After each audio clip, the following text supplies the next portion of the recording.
Are you wasting money on budgeting apps that overpromise and underdeliver? In the next few minutes, I'll break down whether Monarch Money's subscription is actually worth your cash. We'll cut through the hype, look at what you actually get for the cost, and see if the features stack up or if you should keep that money in your pocket. Before I signed up for my own trial to see if the Monarch Money subscription cost was justified, I wanted to clear my skepticism. I didn't just dive in blindly, right? I started where many of us do, digging into user reviews to see if people who've paid for Monarch Money actually felt that it was worth the subscription. And in one case, I saw a review that really stood out to me. So this guy initially signed up for the monthly plan just to, try it out, nothing long term. But during the free trial, he was so impressed that he wanted to switch to a yearly subscription. Cool. I mean, yeah, think about that for a moment. Most people hesitate to commit for a year, but this guy was actively searching for a way to lock in longer because the app already proved its value to him. Then there are the former Mint users. Like if you've used Mint, you probably know the frustration of it shutting down, that whole thing. Many of these users switched to Monarch Money, and I came across a thread where people asked if they planned on renewing their subscriptions. So the responses were strongly positive. One said, "Yes, I just renewed. It does everything Mint did and without selling your data or blasting you with ads." He also mentioned how tutorial videos on YouTube helped him fine-tune his categories, and now his setups run so smoothly that he barely needs to make edits anymore. So yeah, that's a pretty strong endorsement, right? When people are not only like renewing, but calling it smoother than Mint without the headaches of ads or privacy concerns. That says a lot about the Monarch Money subscription being worth the cost. And then there's this review that made me pause, actually. This app pays for itself, right? Simple but powerful. That's exactly what people are hoping for when they sign up for a subscription service, that the money they put in comes back to them in value, time saved, or in better decisions, or more than the value they put in, right? So from real users, the message is clear. Monarch Money's subscription cost isn't just a fee, it's an investment that can pay you back. So after reading reviews, I wanted to find out for myself what exactly you get with Monarch Money that makes people feel that the subscription is worth it, right? So I used it daily for over 3 months, and here's what actually stood out. The features that make you forget that you're even paying a subscription. Let's start with the budget.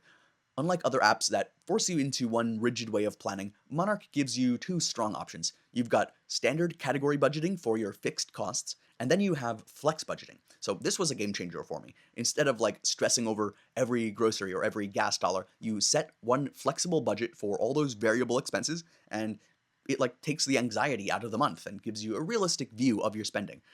But budgeting is just the start. The cash flow and reports section are where Monarch Money's subscription costs really starts to feel justified. Like this isn't just a list of transactions. You can visualize your spending by category, by merchant, monthly, quarterly, you name it. And there's like a ton of other tools. Like I could really start to see where my money was going to without spending hours in a spreadsheet already just doing that. It's the clarity that I've always wanted from apps like Quicken Simplify, but never got in, such a clean modern interface. Another feature I found myself using constantly was the recurring expenses tracker. So it just automatically detects your subscriptions and bills and puts them on a calendar for you to check and look at, right? Like for anyone with multiple subscriptions or costs that are all over the place and you have trouble keeping track of them, this alone can save you the monthly fee by helping you even like cancel things that you forgot about or reminding you that they're there or showing you exactly what you're paying for. And a major differentiator for me about this platform was the investment tracking. So the way this does it, like while a free app like Empower lets you see account balances, Monarch goes deeper than that. You can see your individual holdings, your allocation, and your performance, and the specific details in each of those.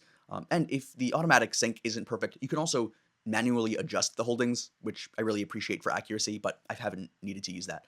But here's the crown jewel, the feature that made me say, okay, this is next level stuff.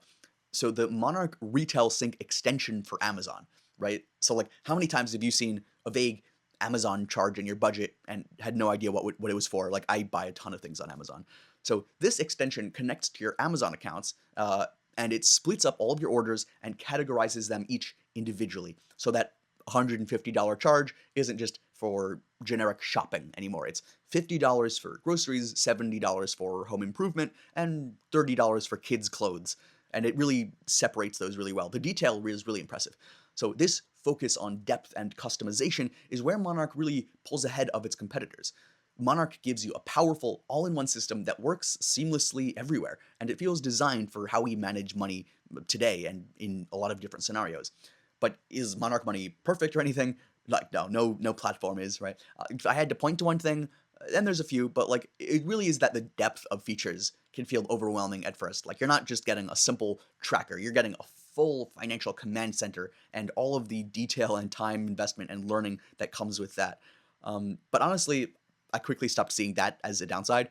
Unlike some simpler free alternatives that will eventually hit a wall, Monarch grows with you. There is that learning curve, but once you spend some time setting it up and understanding where things are and what they do, I think that complexity really turns into your biggest advantage over time. Like you're not just tracking spending, you're building a long-term financial plan.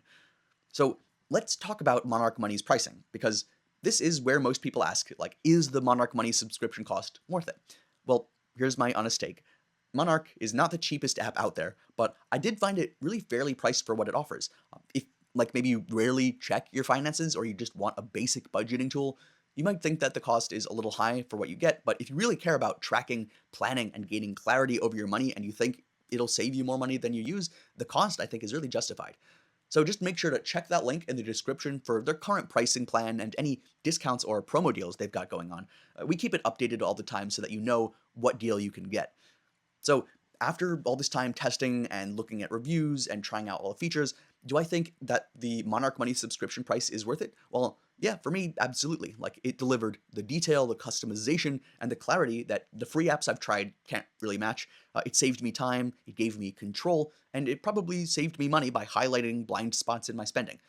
If you want to see for yourself, check the link in the description of this video to get started with their latest discount or coupon.